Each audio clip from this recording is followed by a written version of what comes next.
Nothing is scarier than an Afrikaans-speaking person saying, luister nou fucking mooi vir my. 16th of November 2023.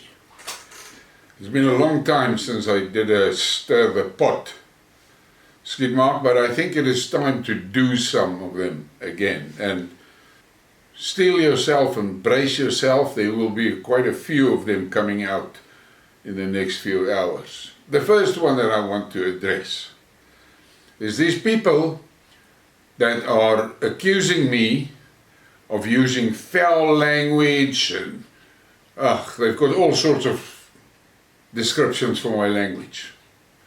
Now, what I want to say about that is, first of all the words I use are words that are generally in use. I don't use God's name because it's against my principles to do that. But the rest, there's nobody that could show me anywhere that it is actually described as a curse. And those that can think for themselves and has good intelligence would understand what a curse is. Cursing and spicy language. Now, it is also quite obvious that those that are most offended by my language are also those that are so la-di-da that they don't think their own farts stink. They're trying to be holier than thou.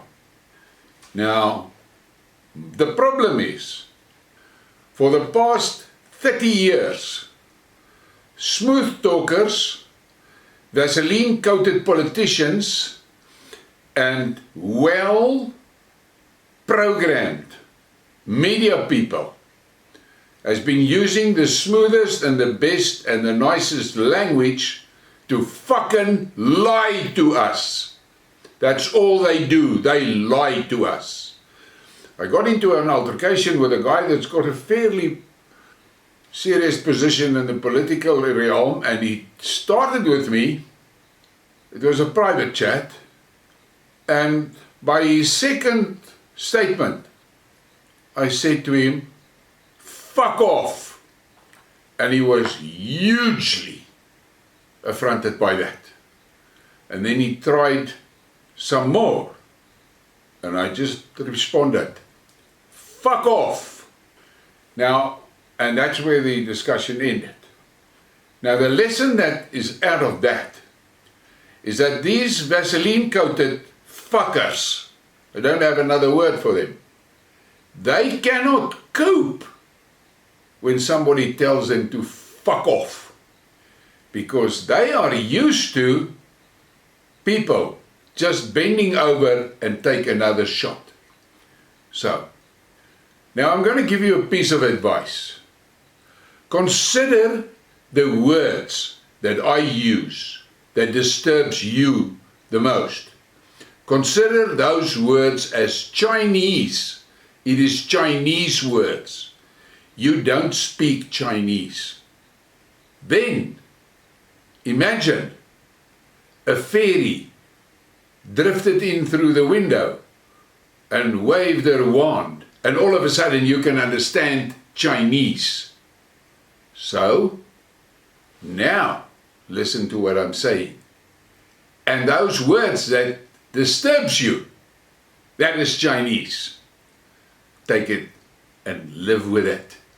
And then there's guys that say, oh, I can't forward your stuff because of your swearing. I said, first of all, I don't swear. Then I said to him, listen to me carefully.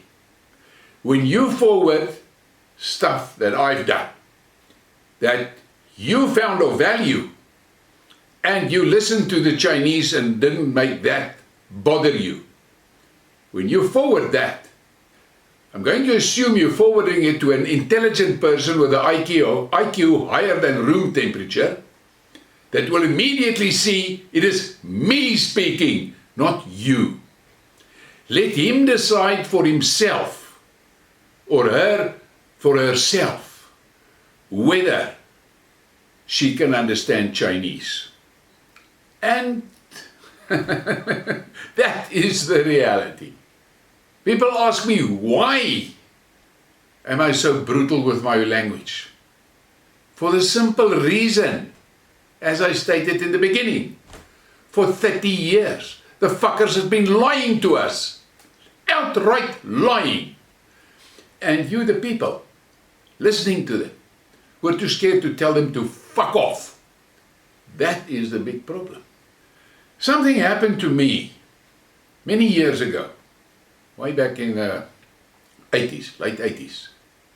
I got into an altercation with the NG Kerk dominee.